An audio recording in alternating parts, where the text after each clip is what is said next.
예, 어젯밤 잘 주무셨어요?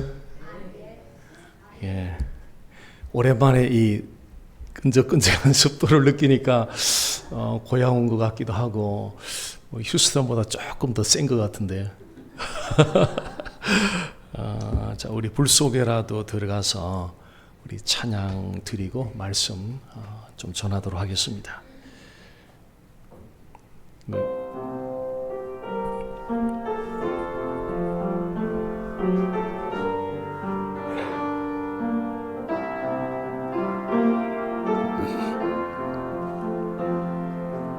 죄악된 세상이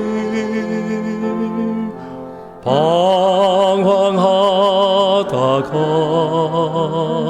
천국과 지옥도 나는 몰랐네.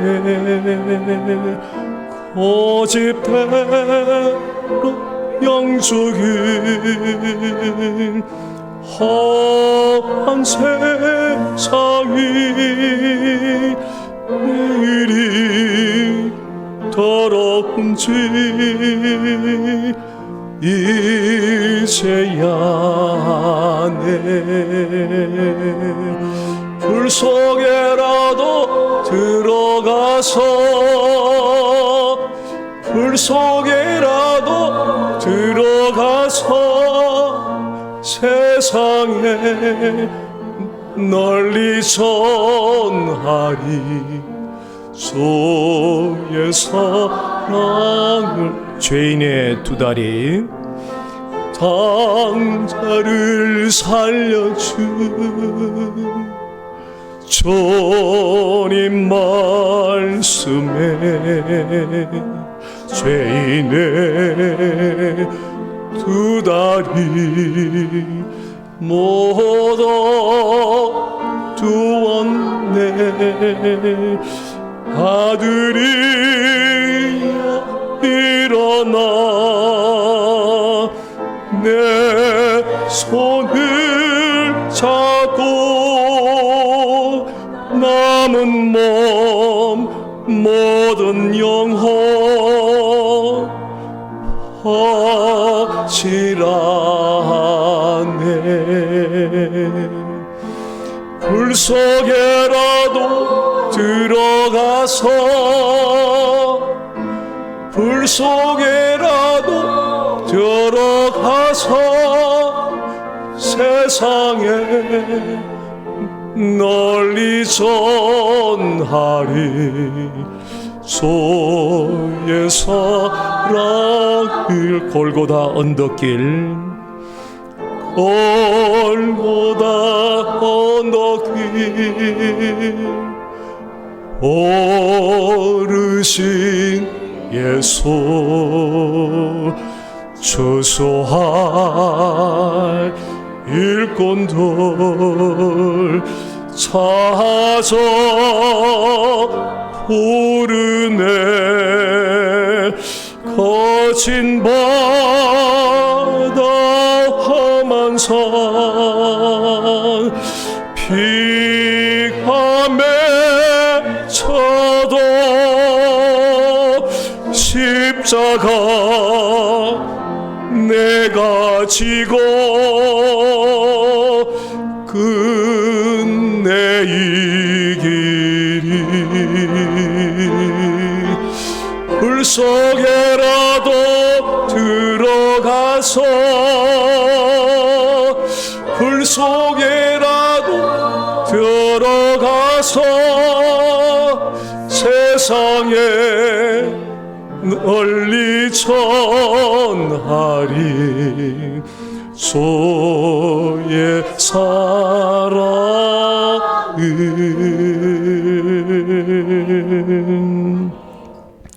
기도 잠깐 하겠습니다. 좋으신 하나님 아버지, 성령께서 또 권능과 지혜 가운데 이 시간 함께하여 주셔서 성령께서 가르쳐 주시는 그 예수 그리스도의 진리를 함께 바라보고 함께 우리 전인격이 경험하는 시간 되게 해 주옵소서. 예수 그리스도의 이름으로 기도드립니다. 아멘. 이미지 하나 잠깐 보겠습니다.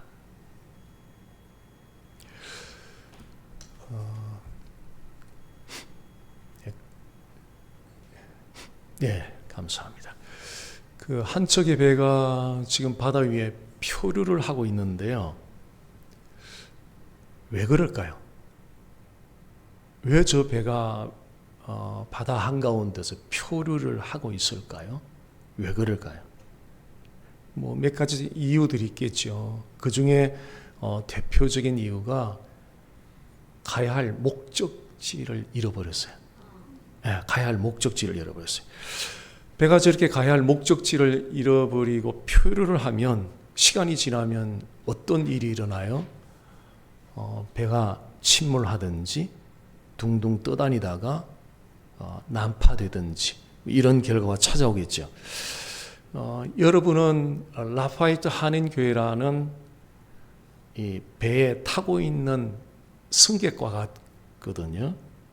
자, 그렇다면 이 라파이트 한인교회라는 배를 타고 지금 어디 가고 계세요? 어디로 가고 계신 거예요? 무엇을 위해서 가고 계세요? 지금 43년이라는 이 세월이 지나오는 동안에 참 많은 성도들이 그 4.3이라는 숫자 속에는 많은 성도들의 수고, 헌신, 눈물, 아픔, 이 모든 것들이 그 4.3 숫자 안에 다 담겨져 있거든요. 배로 치면은 뱃사공이 노를 열심히 저었잖아요. 열심히 저었어요. 그런데 이렇게 교회를 열심히 섬기고 때로는 섬기다가 뭐 아프기도 하고 상처가 깊기도 하고 여러 가지 상황들 속에서 그럼에도 또 뱃사공이 노를 젓듯이 또 주님의 몸된 교회를 지금까지 섬겨 오셨거든요. 그럼 그렇게 섬기는 목적이 무엇인데요? 왜 그러는데요? 왜 그래야 되는데요? 왜 그래야 되죠? 만약에 이 목적을 놓쳐버리면 이 라팔테 한인교회라는 배를 타고 가면서도 항상 순탄하진 않잖아요. 항상 순탄한 거 아니거든요. 하나님이 그렇게 디자인을 하지 않아요. 그 창조주요 구원주이신 그분이 그렇게 디자인 자체를 하지 않으셨어요. 근데 우리는 때로는 그런 상황을 너무 많이 기대를 해서 우리 스스로 실망하고 낙심하기도 하는데 하나님은 그렇게 디자인하지. 끊임없이 장애물들을 만나게 되거든요. 자, 그러면 그럴 때 낙심하기도 하고 지쳐가기도 하고 그래서 교회 생활 연수만큼 지치는 강도도 같이 가는 경우가 많아요. 첫 해, 2년차, 3년차 이럴 때는 그래도 상당히 그 에너지가 넘쳐나고 그랬는데 교회를 다니는 그 연도가 점점 오래 갈수록 점점 더 지쳐가는 오늘 현대 교인들이 너무 많아요. 너무 많아요. 그래서 나타나는 현상 중에 하나가 목사님 그냥 조용히 있다가 예배 끝나면 갈게요. 그 부탁들을 많이 해요. 새로 오는 교인들이 그런 부탁들을 하는 교인들이 많아요. 왜냐하면 이전 교회에서 많이 지쳤다는 거예요. 그러니까 그냥 예배만 드리고 축도 끝나면 조용히 오고 가고 할 때니까 목사님 그냥 저한테 그냥 너무 관심 가지지 말아주세요. 이제 그런 성도들이 이 이민교회 안에 꽤 많거든요. 그러니까 점점 지쳐가요. 피곤해요. 그러다 보니까 어떻게 돼요? 주를 위해서 행하는 모든 순간순간 활동 하나하나가 의무감이 되어버렸어요. 의무감이 됐어요. 왜 찬송가에 그런 거 있잖아요. 그 사랑에 감격하여 이 몸 주께 드립니다. 그러니까 주를 위해서 행하는 그 모든 것들의 가장 근본적인 이유는 그 사랑에 감격하여 나를 사랑하사 나를 위하여 자기 몸을 버리신 하나님의 아들. 나를 그냥 지나가지 마시고요. 나를 사랑하사 나를 사랑하사 나를 이거 한 100번 정도 해보세요. 아마 눈물 많이 나올걸요. 나를 사랑하사 나를 위하여 나를 위하여 나를 위하여 자기 몸을 버리신 하나님의 아들, the Son of God, Jesus Christ. 그 예수님. 그 사랑에 감격하여 오늘 예배 드리고 있거든요. 그 사랑에 감격하여 이런 일 저런 일 시간도 드리고 물질도 드리고 하거든요. 제가 휴스에 있을 때는 가장 멀리서 오는 어느 학교 교수님이셨는데요. 3시간 거리에 있었어요. 매주일마다 3시간 운전해서 오는 사람이 있었어요. 그런 비슷한 사람들이 한 2시간, 2시간 반, 약간 30대, 40대 분들이 한 몇 커플이 있었던 것 같아요. 그 사랑에 감격하여. 그 사랑에 감격하여. 십자가에 담긴 나를 사랑하사. 좀 멀리 가지 말자고요. 여기 좀 머물자고요. 진도 나가지 말자니까요. 나를 사랑하사 나를 위하여. 우리 호흡이 넘어가는 그 순간에 나를 사랑하사 나를 위하여 자기 몸을 버리신 하나님이신 예수 그리스도. 그 사랑에 감격하여 그분을 위해서 드리는 거죠.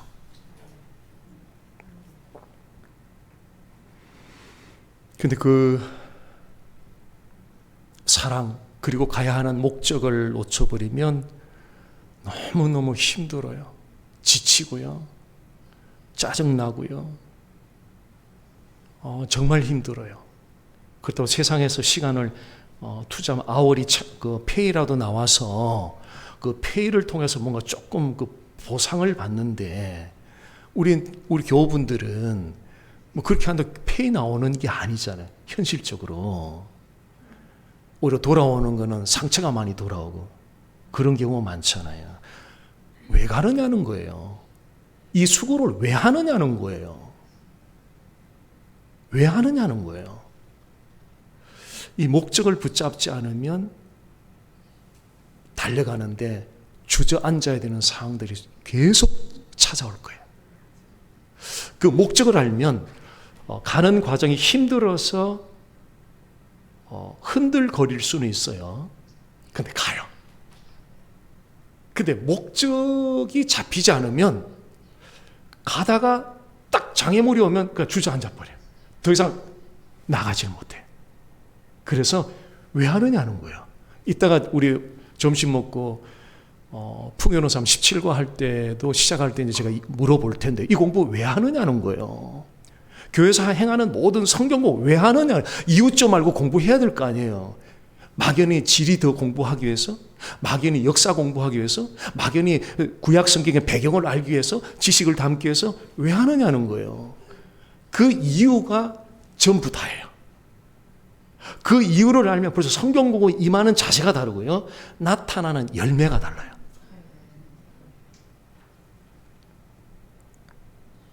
우리가 교회 생활하면서 붙잡아야 되는 그 목적은 우리에게 있는 게 아니에요.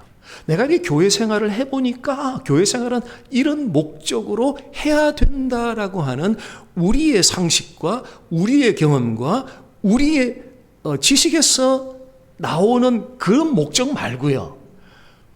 몸인 교회 머리가 누구세요? 예수 그리스도 그분에게서 나오는 목적 듣고 싶은 거죠.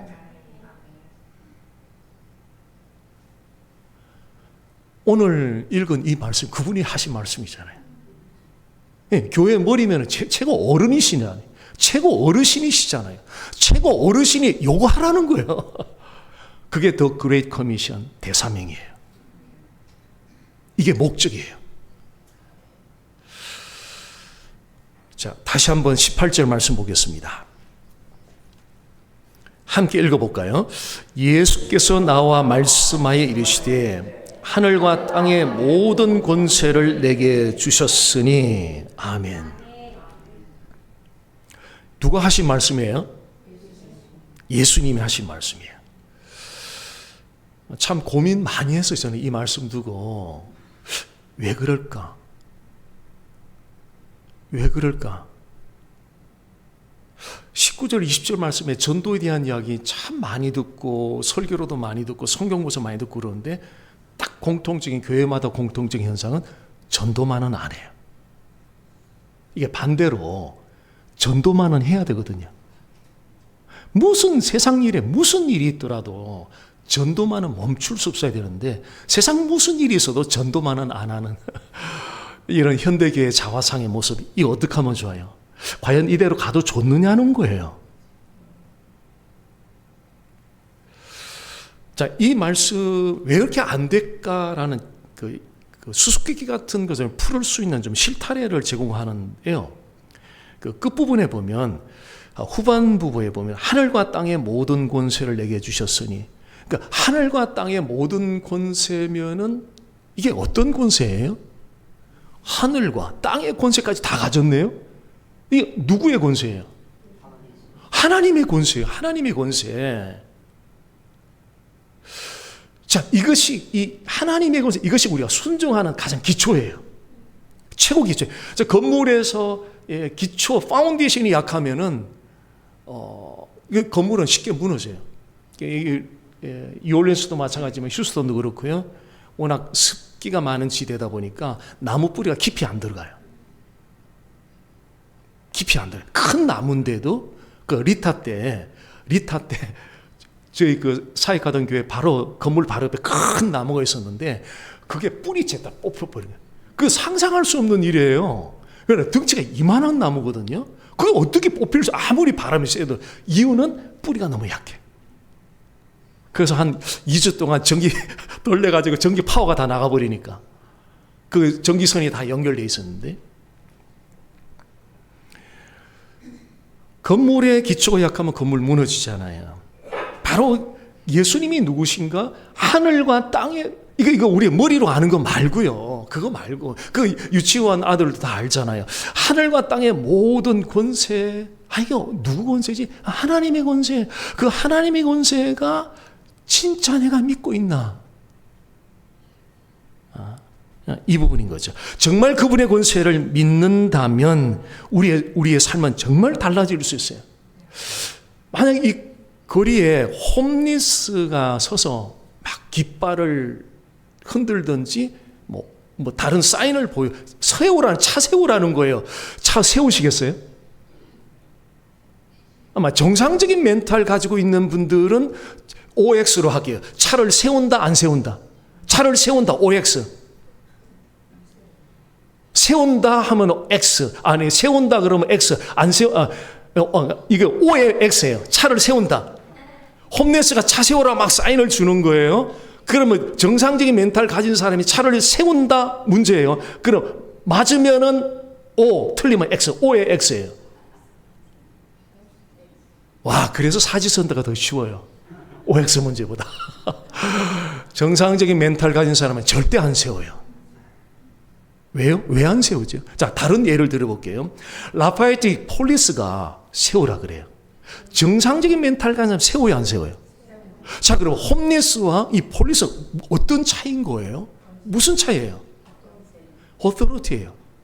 공적인 권위예요. 자, 우리가 왜 예수님의 말씀에 순종이 안 될까? 그 많은 예수님의 말씀 가운데도 으뜸의 명령이 가서 전도하라는 거잖아요.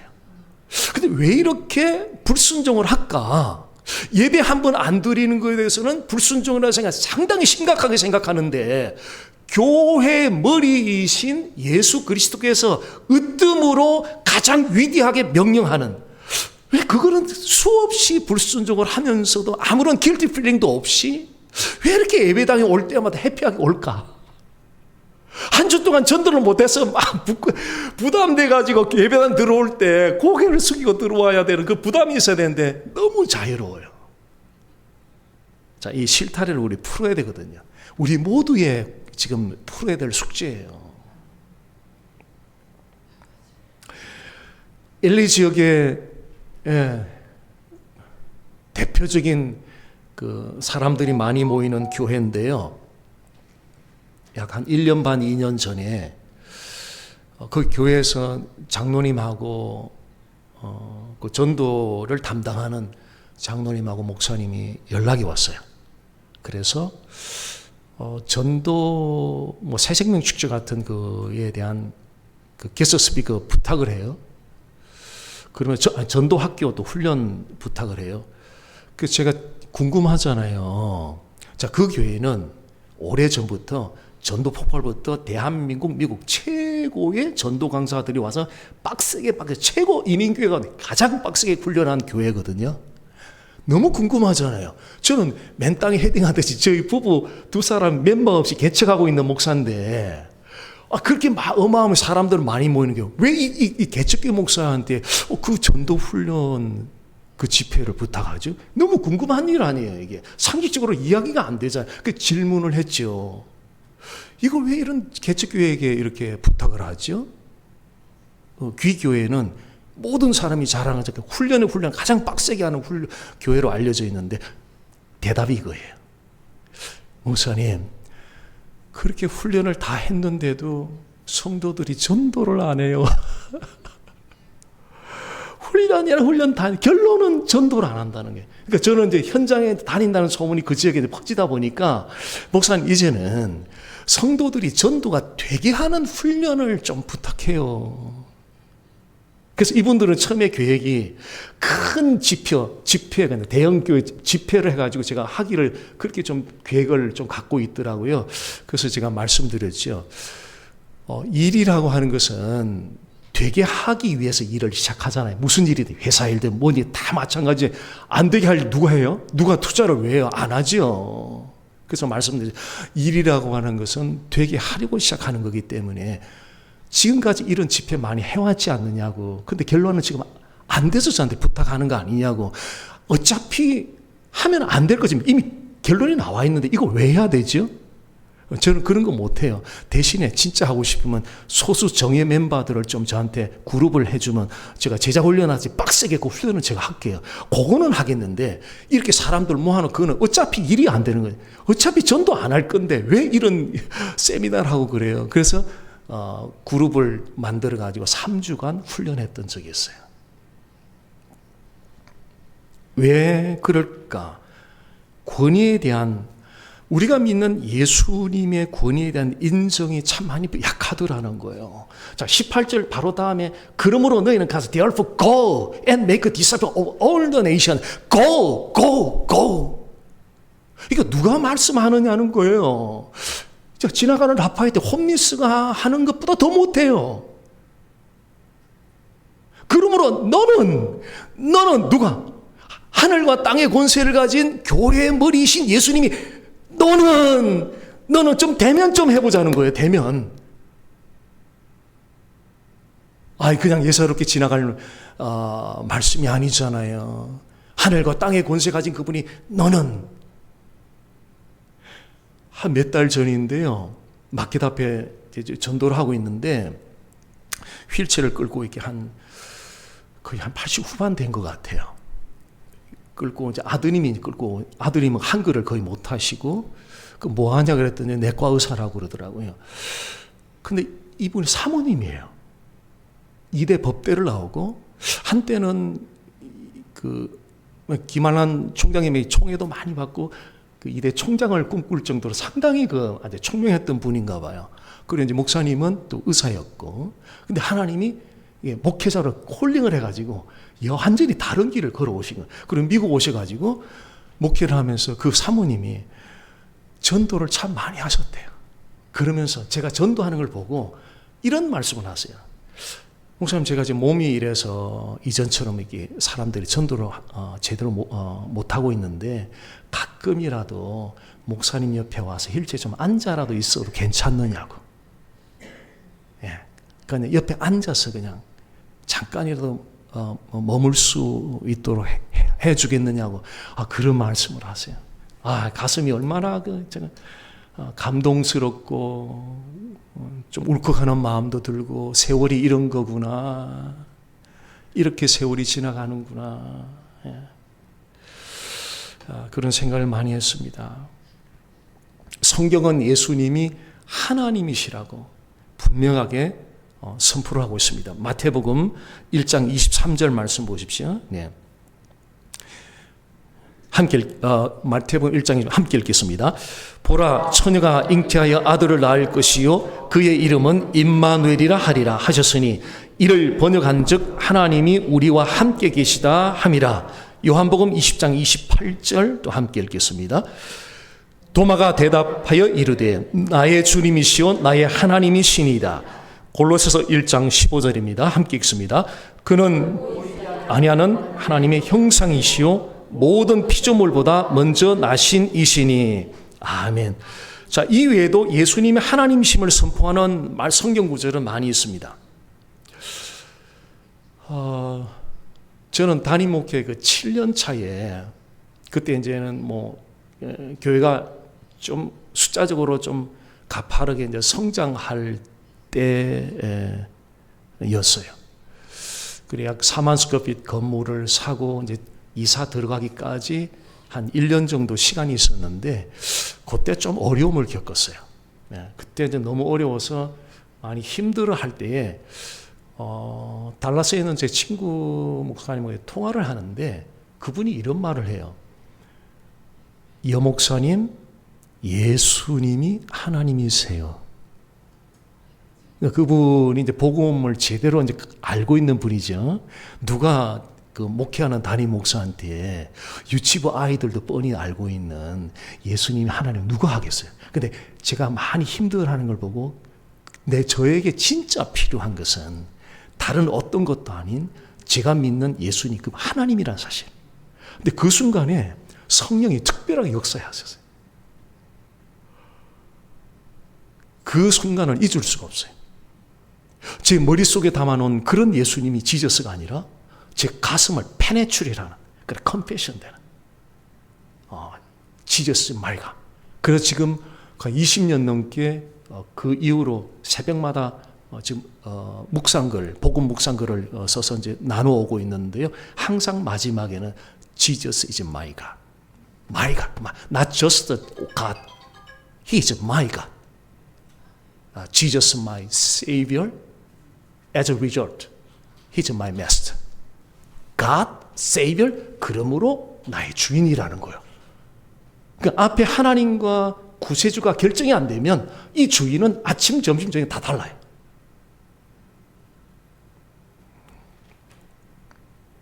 그 다음부터는요, 어디서 그렇게 힘이 나는지, 지금까지 그래, 지금까지.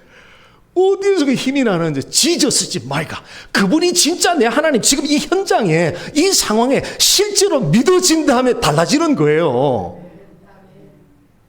새로운 난리지를 얻어서 새롭게 파워풀해지는 것이 아니라, 너무너무 단순한 그 기독교 진리 자체에 엄청난 모든 보화가 다 있다는 거예요. 그래서 세상은 점점 소위 한국말로 하면 개선한다 그러잖아요. 좋은 세상 만들겠다 그러잖아요. 성경은 안 그래요. 성경은 옛날 옛진리, 거기로 돌아가라고.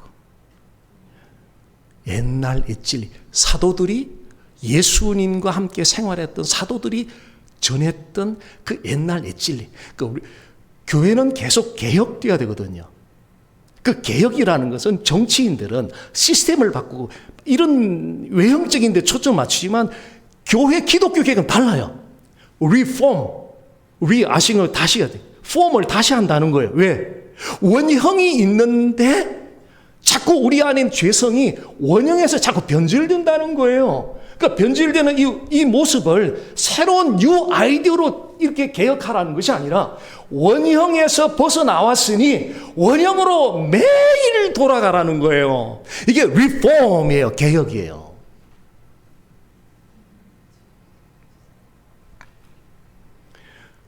갈대상자 아시죠? 갈대상자.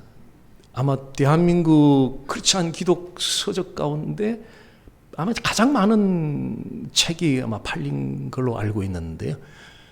그 한동대 지금 돌아가신 김영일 총장님 그 부인 김영애 권사님 쓰셨잖아요. 그 권사님이 그 김영일 총장님 돌아가시기 한 1년 전쯤이었어요.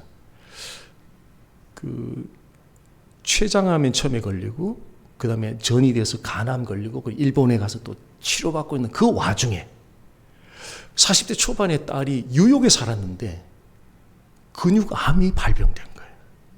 그러니까 남편 그 김영일 총장님이 그 투병할 때만 해도 그래도 권사님인데 딸이 딱 그렇다니까 완전히 무너지는 거예요. 그러면서 뉴욕 딸내 오셨다가 저한테 전화를 하게 됐는데 이런 말씀을 하세요.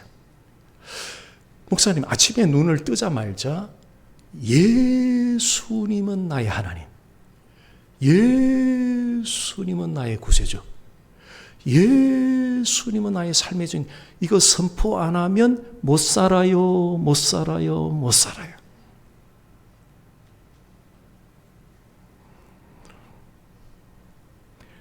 어, 39살 자매였는데요. 신앙이 참 좋았어요. 주일 저녁에 어느 장로님이 30대 커플들을 다 초대해서 고기 파티를 했어요, 집에서. 그리고 다 아주 즐겁게 시간을 가지고 집으로 돌아갔거든요. 근데 새벽 1시쯤에 전화가 왔어요. 병원이라고. 급히 가보니까 평상시 얼굴 5배. 평상시 얼굴 크기의 5배가 되어 있는 거예요. 그리고 뭐 얼굴도 틀어지고 입도 틀어지고 마비가 되어 있고 무의식 상태가. 그럼 무슨 일이냐 그랬더니 밤에 머릿속에 뭔가 터졌대요. 머릿속이. 그래서 병원에서는 거의 뭐 진짜 거의 사망 선고 가깝게. 근데 2주 후에 기적적으로 의식이 깨어났어요. 근데 문제는 그때부터 문제예요. 이 자매가 거울을 보는 순간 자기 기억에는 주일 저녁에 장로님 댁에서 고기 파티하고 즐겁게 집에 와서 잠자리 든 거 그게 마지막 기억이에요. 그런데 2주 후에 의식을 깨서 딱 거울을 보는데 웬 괴물 같은 여자가 앉아있는 걸 보고 이게 감당이 안 되는 거예요. 감당이. 그럼 어떻게? 그 병원에 자살 시도를 계속해요. 그 신방을 가는데 야, 이런 성도들이 도대체 무슨 말을 어떻게 해야 할지. 근데 제가 체험한 게 있거든요. 예수님은 나의 하나님이란 이것이 벼랑 끝에 있을 때 가장 절망적인 순간에 예수님은 나의 하나님이란 이 고백이 어떤 능력을 발휘하는 걸 저는 맛봤거든요. 그래서 그 자매에게 자매 가슴에 손 얹어봐. 그 자살 충동이 일어날 때마다 힘들 때마다 목사님 따라하는 대로 한번 해봐. 예수님은 나의 하나님. 이렇게 반복하게 했어요. 그렇게 신방 다닌 지 한 2달쯤 됐는데 이런 말을 해요. 목사님이 이제 좀 살아야겠어요. 목사님이 이제 좀 살아야겠어요.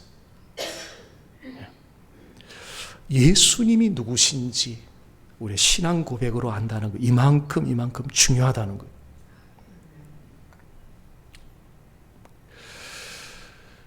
근데 우리 스스로는 이것을 할 수가 없어요. 문제는 우리 스스로의 이성적인 힘으로는 예수님이 나의 하나님이라는 사실이 이성적으로는 이성에 담아놓을 수는 있어요. 머리에 담아놓을 수는 있어요. 그 so what? 어쩔 건데요. 머리에 담아놓고 어떡할 건데요. 나에게 아무런 파워를 행사해 주지 못하는 그 knowledge 어떡할 건데요. 그런 기독교 안 가고 싶거든요. 그런 기독교 신앙 그런 데는 눈길도 안 주고 싶거든요. 이게 어떤 것인데 우리의 영원한 운명을 가늠하는 진리의 세계인데 그 아주 얄팍한 지식 정도로 건너뿌리고 그 길 못 가거든요. 그 정도를 위해서 이 많은 인생의 시간들을 투자할 수 없거든요. 우리 힘으로는 안 돼요. 가장 중요한 것은 성령이 도와주셔야 돼요. 성령이 도와주시면 돼요. 자, 저를 따라 한번 해보십시오. 하나님 아버지, 제 안에는 예수님을 하나님으로 믿을 능력이 없습니다. 제가 마음을 열어 예수님이 하나님이심을 믿을 수 있도록 성령으로 역사해 주옵소서. 아멘. 항상 자주 이 기도를 드리십시오. 도와달라고. 사람도 이렇게 도와달라 그러면 도와주잖아요. 하물며 우리 삼위일체 하나님 성령께 간구했을 때 그분이 안 도와주시겠느냐고요. 너무나 단순하고 간단해요. 자, 그러면 하나님이신 예수님이 우리에게 구체적으로 18절에서 이분이 누군가를 확인했어요. 그분 하늘과 땅의 권세를 가진 이분은 하나님 최고 어르신이에요. 쉽게 말하면 전체 우주 만물 최고 어르신이에요. 이분이. 하나님의 권세를 가진 분. 그럼 이분이 우리에게 무슨 명령을 하는지 한번 살펴보죠. 19절 말씀 보십시오.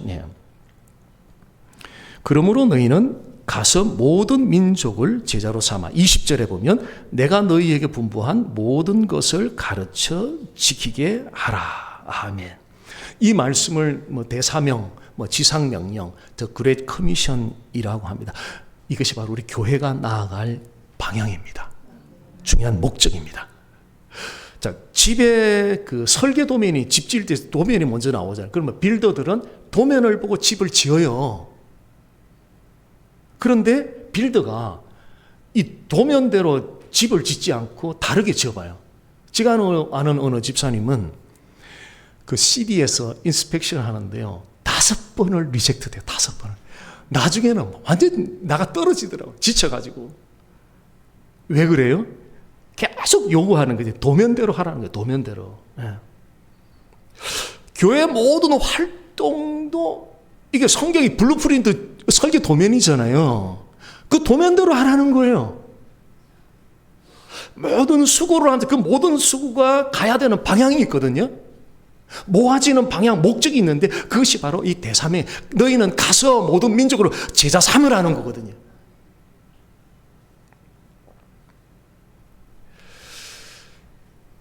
자, 이미지 하나 또 볼까요?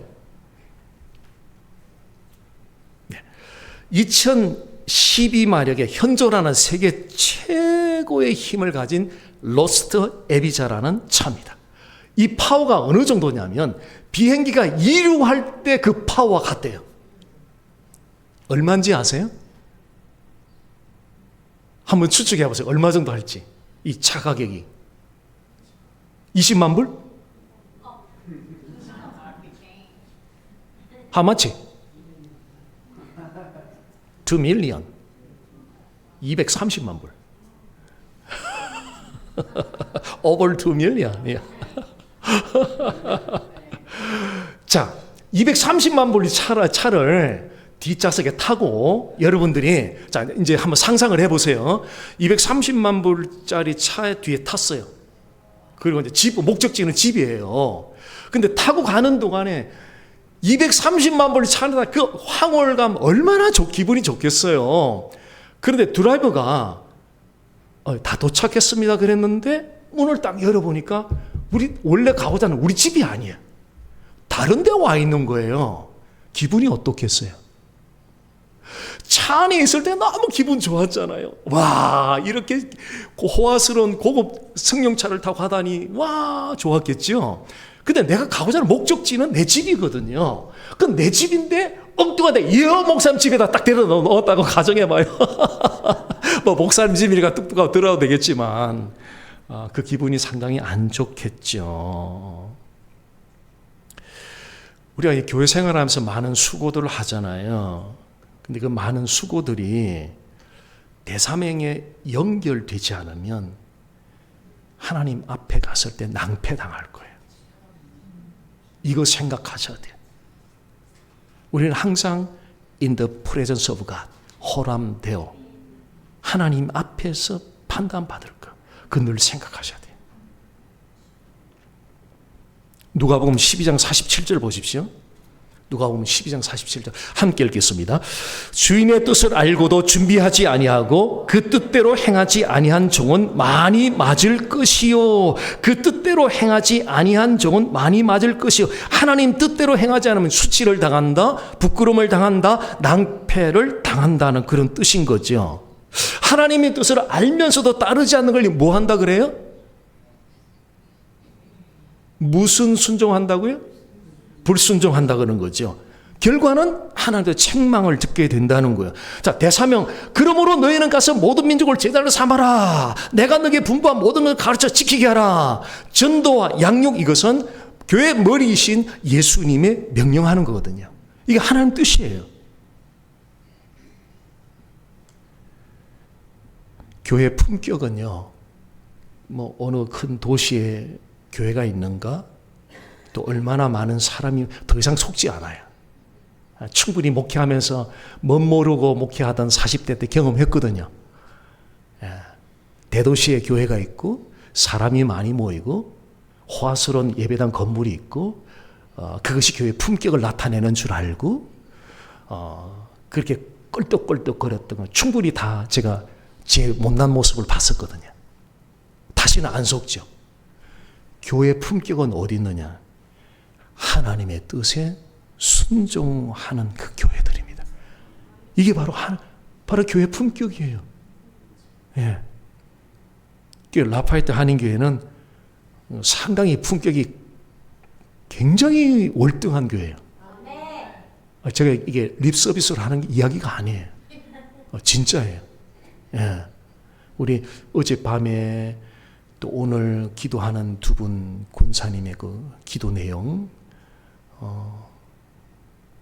그리고 오늘 그 어젯밤 또 오늘 한 찬양 함께 한 이 그룹들, 찬양 그룹들, 보이지 않게 부엌에서 막 섬기는 그 손길들, 목회를 다 이제 오래 했기 때문에요. 한 번만 싹 눈 돌리면 다 들어와 있거든요. 교회 다 들어와 있어요, 여기에. 그래서 품격이 꽤 뛰어난 교회다. 거기다 우리 예호 목사님하고 김수미 사모님, 이 보통 품격의 목회자 부부가 아니거든요. 세상적으로 하면 저 큰 도시에 나가서 얼마나 귀한 분들이세요. 그런데 이렇게 모습처럼 섬기는 모습이 너무너무 귀하잖아요. 그게 품격이거든요. 저도 그러고 있어요. 저도 모습처럼 섬기고 있지. 그게 좋아요. 한국에서 오는 목사님들 그 이해가 안 되는 모양이에요. 왜냐면 막 음하고 있다가 완전히 막 발바닥 닦이듯이 섬기고 이렇게 하니까 이 사람들은 눈만 휘둥그레가지고 잘 이해가 안 되나 봐. 근데 이것이 좋거든요. 하려고 해서 그런 게 아니라 그냥 그렇게 돼요. 그게 이민교회 목회자들이에요, 그게. 예. 자, 이 19절 말씀 한번 보십시오. 네. 19절 말씀 보면은 예수님께서 그 모든 민족을 제자 삼는 것이 예수님의 가장 중요한 목표고 교회가 지향하는 목표인데요. 예수님이 두 가지 스트래티지, 전략을 가르쳐 주세요. 이렇게 해라. 그러면 모든 민족 제자 삼을 수 있다. 19절에 보면은요. 그러므로 너희는 가서. 자, 이 명령은 그 당시 예수님 제자들뿐 아니라 오늘 모든 믿는 사람들에게 다 해당되는 명령이거든요. 소위 교회 사명이에요. 교회 사명. 교회가 나아갈 방향은 목적이고 교회 사명. 근데 이 명령을 누가 했느냐? 십자가에 못 박혀 달려 살이 찢고 피 흘려 죽으신 예수께서 모든 만물을 지으시고 만물 중에 단 하나도 그거 없이는 지어진 것이 없고 참빛으로 이 땅에 오신 교회의 머리이신 예수 그리스도께서 누구에게 그를 믿고 사랑한다고 노래하고 찬양하고 예배하는 바로 그 하나님의 성도들에게 명령하고 있는 내용이라는 거예요. 교회 생활이란 그 십자가에 달려 죽으신 그 예수님의 사랑 깨닫고 그냥 고마워서, 너무 고마워서 그 십자가만 생각하면 나 같은 죄인을 위해서 그냥 그 너무 고마워서요. 어떻게 계산도 안 되는, 측량할 수 없는 그 은혜 때문에 전도를 하는 거죠. 교회 생활이란 바로 그런 거예요. 한 달 전쯤 됐는데요. 제가 그 H마트 앞에 가서 이제 전도를 하려고 갔는데 항상 제가 서 있는 자리인데 한 70 중반 되는 아주 노신사가 약 대학 교수 같은 그런 분위기예요. 딱 외모가. 전도지를 나누고 있는 거예요. 그래서 궁금해서 제가 혹시 은퇴 목사님이세요? 그랬더니 아니요, 저 은퇴 장로예요. 그러는 거예요. 근데 그 옆에 있는 어느 교회의 은퇴 장로님이시더라고요. 그래서 그러세요. 장로님 어떻게 이렇게 현장에 나오시게 돼서 그랬더니 그분 하시는 말씀이 목사님 받은 게 너무 많아요. 그래서 눈에 눈물이 핑글. 받은 게 너무 많아요. 받은 게 너무 많아요. 받은 게 너무 많아요.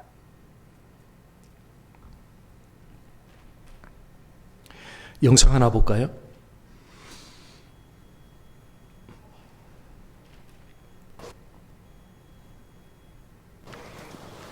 Za hodinu pojede vlak. Za 30 minut pro tebe přijdu a půjdeme nahoru a budeme pouštět šoupat. Položíme most. No, mostem položíme most, jo? Jo! 30 minut sedět.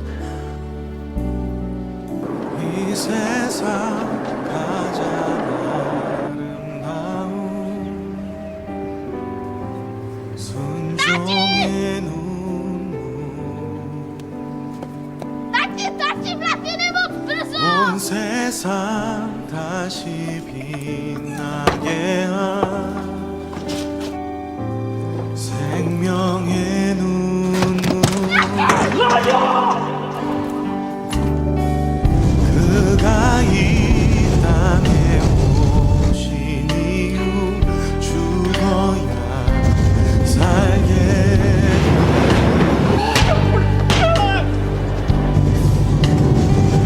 져야만 승리하는 놀랍고 영원한 신비 지으신 그대로 회복시키는 우리의 창조주 그리스도 십자가의 길로 아버지 뜻 이루셨네 그가 이 땅에 오신 이유 이제 우리에게 나뉘어진 그 소망 그 사랑 하나님 우리에게 보이신 그 생명 그 십자가의 놀라운 은혜 앞에 우리가 있습니다. 우리가 아버지의 사랑을 알길 원합니다. 그 안에 반응하길 원합니다. 우리가 이 땅에 살아가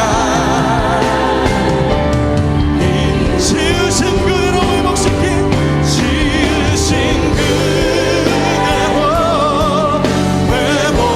회복시킨 우리의 창조주 그리스도 십자가 아버지의 뜻 아버지의 이 땅에 오신 이유 이제 우리에게 나뉘어진 그 소망 그 사랑 그 생명 아름답고 눈부신 십자가의 길 우리가 이 땅에 살아갈 이유 그렇습니다. 우리의 심령주의 것이 체코에서 만든 단편 영화인데요. The Most라는 그런 단편 영화예요. 그 다리가 아니 개폐식 다리인데 평상시보다 기차가 조금 일찍 온 거예요. 그러니까 이제 그 다리가 이제 열려 있는 상태잖아요. 그 열려 있는 상태로 기차 가면 그 기차 사고 나잖아요. 빠져버리잖아요, 강에. 그걸 아들이 놀다가 먼저 본 거예요. 그러니까 아들도 급하니까 그 기계실로 가가지고 그 기어를, 그 다리를 내리는, 탁게 하는 그 기어를 내리고 이제 가는데 가다가 지가 빠져버렸어요. 그 기계실 안으로 돌아가는데 안으로. 빠졌는데 아빠가 이제 그걸 본 거네요. 그러니까 아빠가 그 기계실, 메인 기계실 안에서 이걸 내리면 그 아이는 거기서 죽어요. 기계실 빨려 들어가서. 그러니까 아버지는 선택이잖아요. 즉 기차 안에 타고 있는 승객들을 살릴 것인지, 그 살리려면 아들을 죽여야 돼요. 그럼 아들을 살리려면은 이게 기어를 내리면 안 돼요. 그러니까 기차가 그냥 가다가 강에 빠져서 그냥 사고 나면 승객들은 다 죽게 돼요. 아들은 살리고. 그 두 가지 선택에서 아들을 죽이고 승객들을 살리는 결정을 한 거예요. 그거예요. 그 기어를 내리는 것이. 아들을 보고 울부짖는 것이. 아들을 죽이면서 승객들을 살리는. 이것이 바로 하나님 아버지의 마음이라는 거예요. 나 같은 죄인을 살리기 위해서 죄가 전혀 없는 독생자 예수 그리스도를 십자가 못 박아 죽일지라도 너를 살리고자 하는 것이, 그것이 아버지 하나님의 사랑이라는 거예요. 이 사랑을 체험하여 반응하는 것이 전도예요. 이게 전도예요. 그런데도 전도가 잘 안 돼요. 요 실타래를 좀 풀어야 되거든요. 사도행전 1장 8절 말씀 보십시오. 사도행전 1장 8절 함께 읽어보겠습니다. 오직 성령이 너희에게 임하시면 너희가 권능을 받고 예루살렘과 온 유대와 사마리아와 땅끝까지 이르러 내 증인이 되리라 하시니라. 아멘. 성령이 너희에게 임하시면, 이 말씀은 물로 말하면 계속 콸콸콸콸 한번 부었다가 끊어지는 게 아니고 계속 물이 콸콸 붓는 그런 상태. 쉽게 말하면 성령이 충만함인 거죠. 성령이 계속 부어지면 마지막 end of verse 8 보십시오. 뭐라고 나와 있어요? 내 증인이 윈네스가 된다고 그러잖아요. 전도가 된다는 그런 이야기거든요. 시작 부분에 성령이 콸콸콸 계속 부어지면 그 결과로 끝에 가서 전도가 된다는 그런 이야기예요. 너무 단순하지 않아요? 십자가 체험에서 다 아는데 전도가 안 돼요. 성령이 계속 충만하게 우리가 부어지는 이 충만함의 경험을 계속하면 전도는 내가 하는 것이 아니고 성령이 전도가 되어지게 해주거든요. 전도가 되어지게 해주거든요.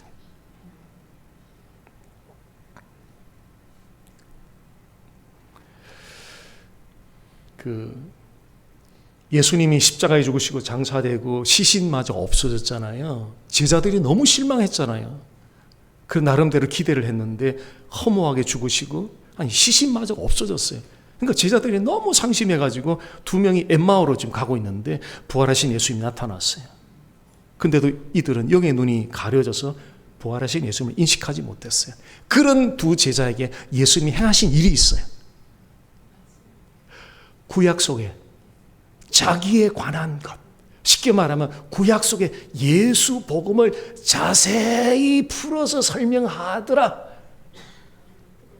낙심해서 예루살렘 성전 예배 중심지를 떠나고, 예배를 떠나고 낙심에 떠난 바로 그 제자들에게 예수님이 무슨 일을 행하셨는가 보니까 구약 속에 예수 복음을 자세하게 들려주기 시작하니 눈이 가렸던 제자들이 눈이 떠지고, 가슴이 식어져 있던 이 제자들이 가슴이 뜨거워지지 아니하더냐. 구약 속에 예수 성령이 예수 자꾸 설명을 해주시니까 가슴이 그 예수와 성령으로 말미암아 불이 붙기 시작한 거예요. 마음이 뜨거워지지 아니하더냐. 이것이 부흥이에요. 부흥은 어느 도시에 어느 교회에 사람들이 많이 모였다로 부흥이 아니고요. 제발요. 그게 아니고요. 충분히 이제 경험했잖아요. 그게 부흥인 줄 알고 쫓아다녔던 경험 충분히 했거든요. 이게 비즈니스 기업이 아니에요. 이거에. 부흥은 그렇잖아요. 우리 교우분들도 아마 이 집회 끝나고 나서는 부흥에 대해 이야기할 때는 좀 다르게 했으면 좋겠어요. 항상 성도들이 저에게 와서 하는 이야기 있어요. 목사님, 저기 교회 부흥이 되고 있대 그래요. 그 집사님은요? 여쭤보는 거예요. 부흥은 자꾸 내 밖에 어느 장소 교회에 어디 부흥이 일어난다는 거예요. 자기만 빼고. 부흥은 하나님이 기다리는 부흥은 그게 아니에요. 우리 안에 일어나고 있는 부흥, 그게 뭐냐면 예수가 성령으로 말미암아 우리 가슴이 뜨거워지는 바로 그 지점이 죽었고 침체되었던 영혼이 다시 리바이벌, 살아나는 바로 그 지점이 리바이벌, 부흥이에요. 그런 부흥 좀 사모해 보자는 거죠. 그래서 우리 교우분들이 목사님, 제 안에 이제 부흥이 일어나고 있어요. 내 안에 일어난 부흥을 좀 이야기하자는 거예요. 나만 빼고 다른 언제까지 그런 껍데기 같은 이야기를 하다가 이 귀중한 인생의 세월을 다 보내느냐는 거예요. 언제까지 그런 종교인들의 종교적인 소리에 종교적인 생활을 하다가 이 아까운 인생의 세월을 그렇게 낭비를 하느냐는 거예요. 그럴 수 없잖아요. 예수님께서 성경 속에 있는 예수 복음을 자세히 설명해 줬더니 이 제자들이, 상심의 제자들이 마음이 뜨거워지지 아니하더냐. 예루살렘을 떠났던, 예배의 중심을 떠났던 그 제자들이 다시 돌아서 예배의 중심인 예루살렘으로 다시 돌아왔던, 팬데믹 이후에 교회를 떠난 성도들이 다시 돌아오게 하는 중요한 키워드, 예수 복음을 끊임없이 그렇게 선포해주면 누가 일을 해요? 성령이 일을 해요. 성령이 일을 하면 다시 예배 앞으로 돌아온다니까요.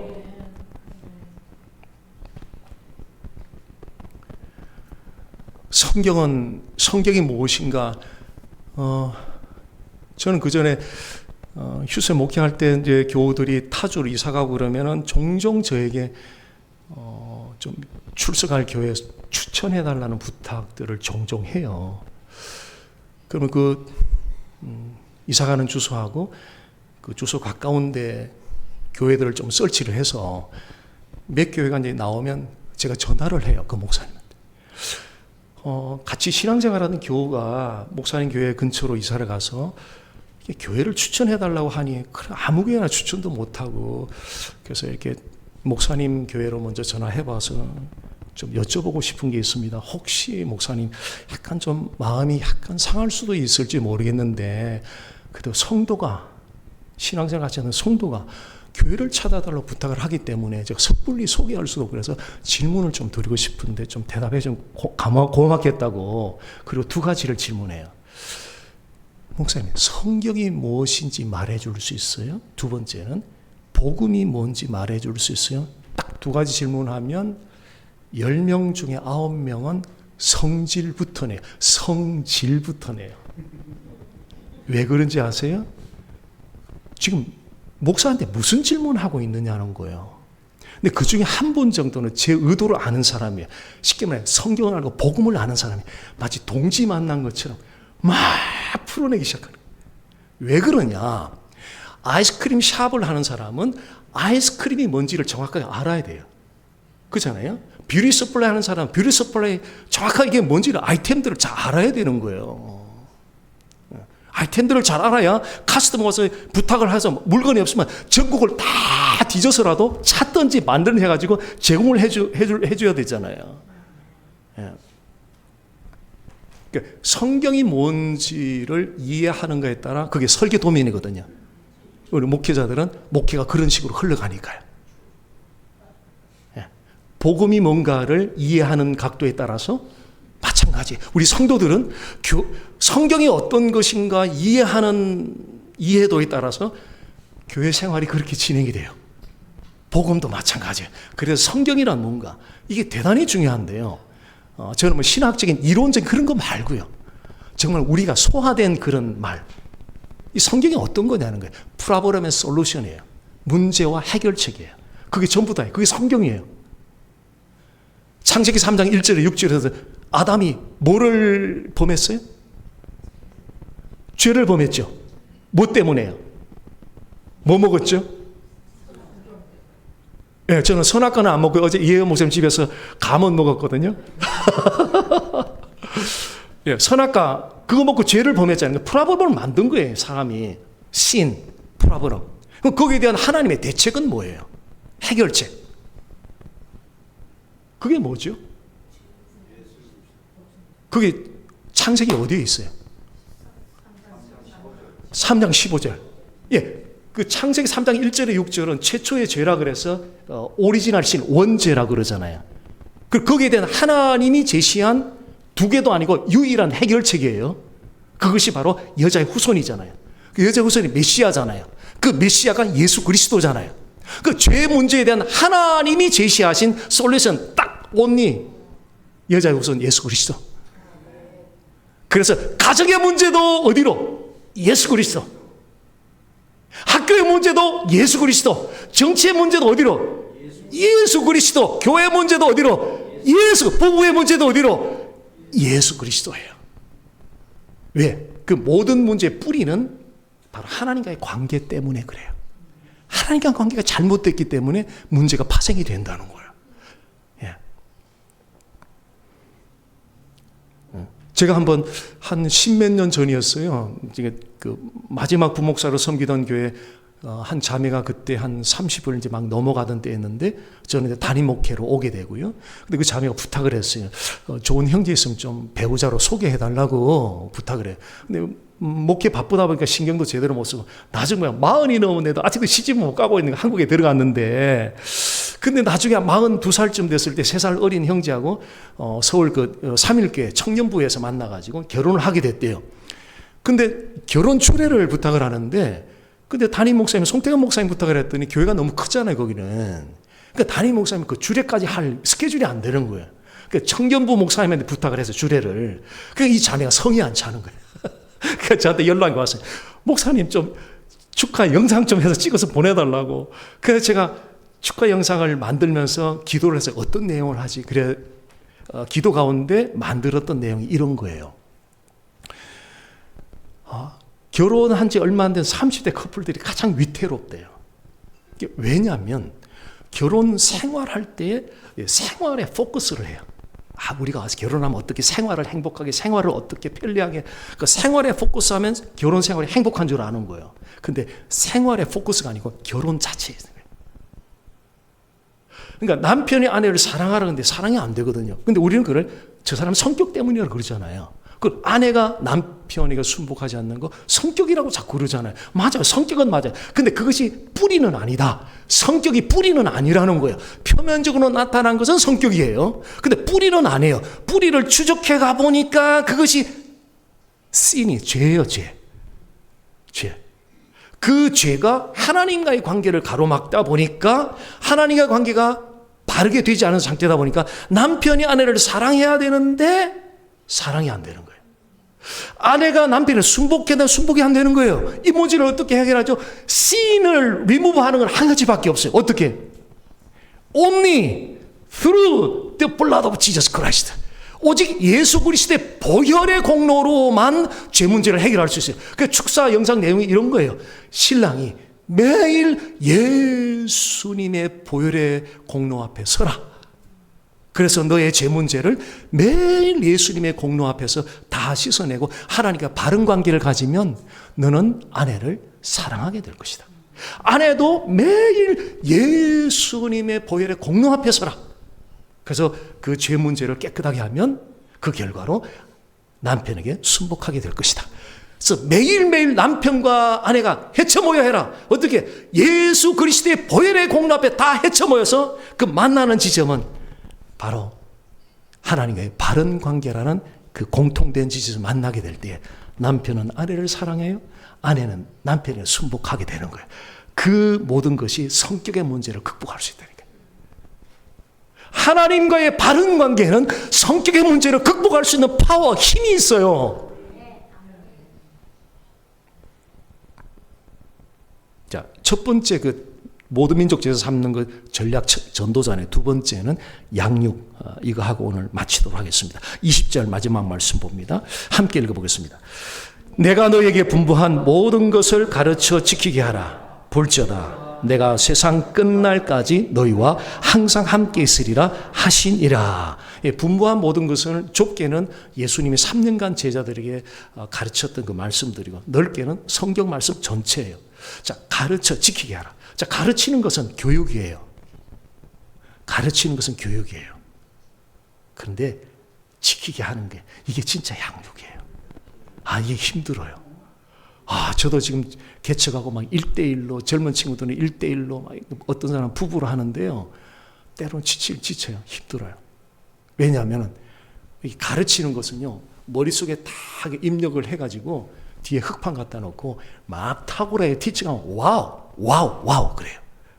근데 다 끝나고 나서 집에 돌아와서 so what 이렇게 돼. 생활을 보면 so what 이렇게 돼버리는 거예요. 근데 양육은 하면서 눈동자 보면서 얼굴 표정 보면서 나눔 속에서 센텐스 하나하나 캐치해 가면서 목적은 진리를 온전히 아는 데까지 양육하는 타겟이 있기 때문에 어떻게 하면 저 성도가 이 자리까지 갈 수 있겠까?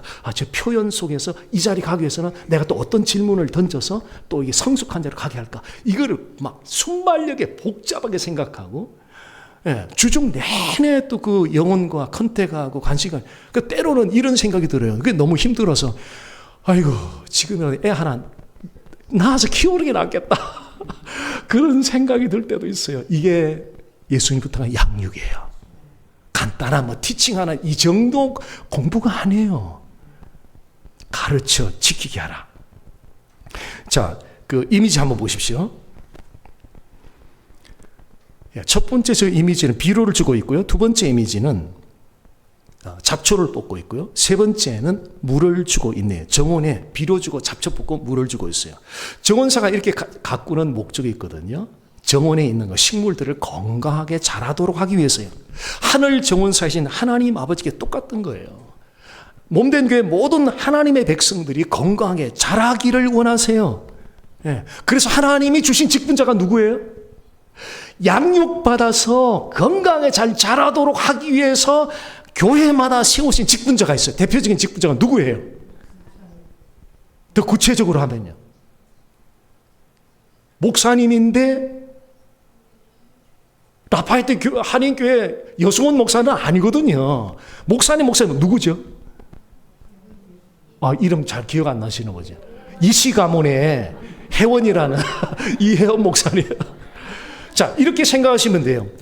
나에게는 이혜원 목사님 왜 필요할까? 이거 질문하셔야 돼요. 이거 질문하세요. 막연하게 뭐 예배 집례해주고 몸 아플 때 신방해주고 이 정도 말고 진지하게 질문해요. 나에게는 담임 목사님이 왜 필요할까?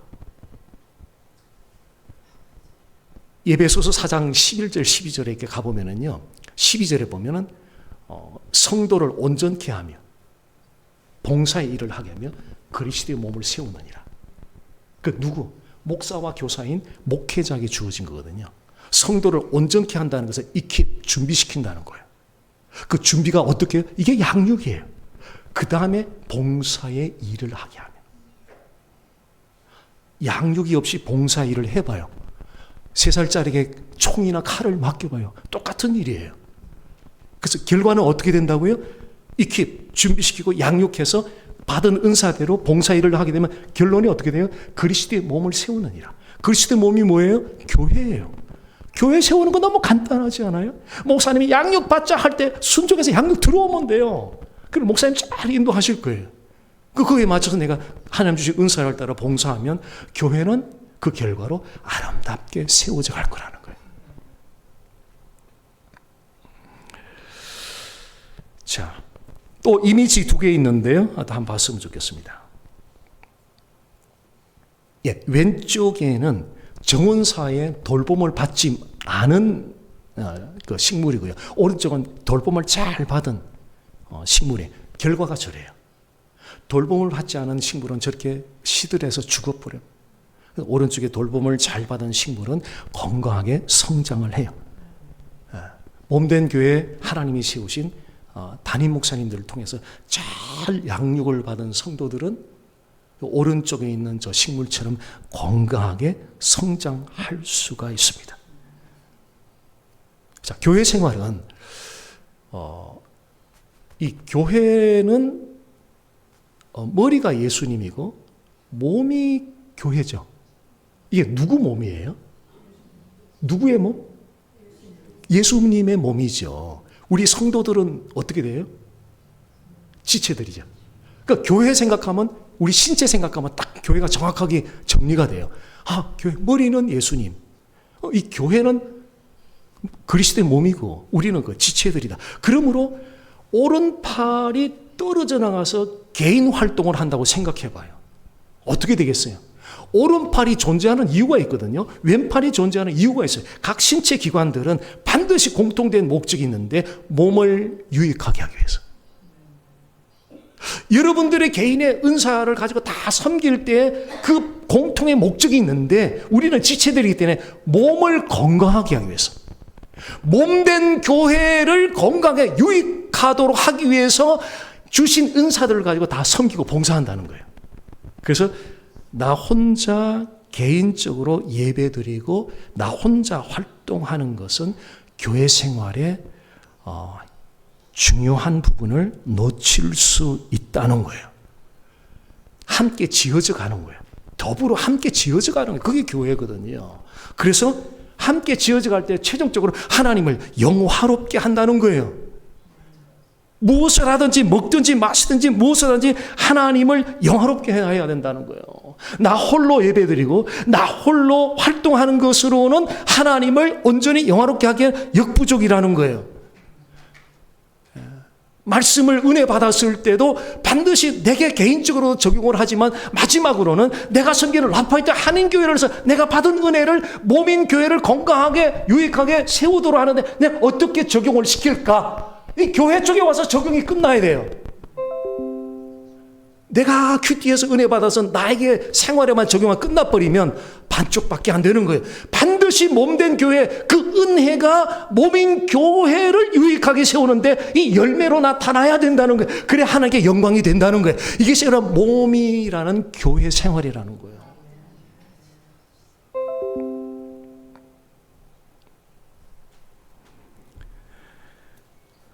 교회 생활에 GPS 있습니다. 저를 따라 한번 해 보십시오. GPS는 우리 가고자 하는 방향이잖아요. 방향이 있어요. 모든 민족을 제자 삼기 위하여 양육받고 전도하자. 모든 민족을 제자 삼기 위하여 양육받고 전도하자. 양육받지 않고 전도하지 않으면 더 이상 라파에트 한인교회 성도가 아니다. 네, 기도드리겠습니다. 좋으신 하나님 아버지, 사랑하는 귀한 또 라파에트 한인교회, 또 주의 날 너무나 귀한 이 예배 시간에 또 주님이 당부하신 이 대삼위의 말씀을 나누었습니다. 하나님 아버지, 이 지역에도 하나님 많은 에트닉들이 예수 믿지 않는 사람들이 많이 있습니다. 코리안에게만 그 바운더리를 벗어나서 모든 에트닉들에게 내가 믿는 예수를 전도지를 통해서 끊임없이 전도하는 그런 교회가 되도록 인도해 주시옵소서. 예수님의 이름으로 기도드립니다. 아멘. 감사합니다.